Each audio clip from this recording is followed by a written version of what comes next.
Catherine Nicholson, our European Affairs editor, and of course a British citizen herself, is here to discuss all of this with us, because this is, for people outside the UK, they might be saying, well, yes, Prince Philip, we've heard of him, but we're not sure who he is. But if you're from the UK, he really is a towering figure in the royal family, wasn't he?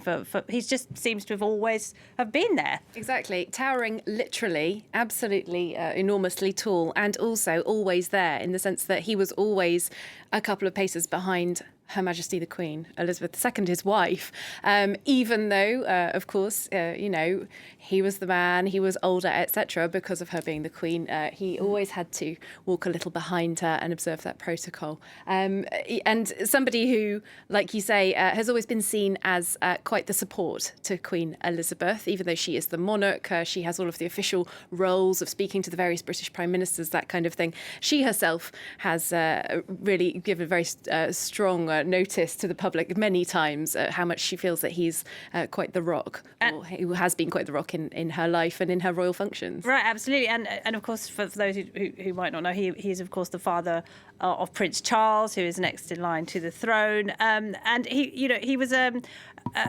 army man. He was in the Navy. He had a very accomplished career in the Navy. But he also had royal blood himself, didn't he? European royal blood. Tell us a bit about his background. Well, I was going to say, it's fitting that I'm the European Affairs editor, not just the UK correspondent, because this is a very European figure. In fact, Prince Philip was a member of the Greek royal family, but he was actually part of the Greek royal family that had been sort of imported, I think we can say, from Denmark. It was back in a very different time in European history. So of Danish royal heritage, a Greek royal himself, educated internationally as well, educated partly here in France, also in Germany and in the UK. But he joined the Royal Navy in Great Britain in 1939 at the age of 18.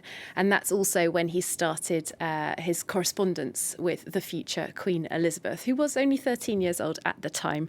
But she was very keen, and he went off and served in the Mediterranean and the Pacific for the British Royal Navy during World War II. So even though he came from a different royal family in Europe, very much integrating the Brits from his first days of adulthood.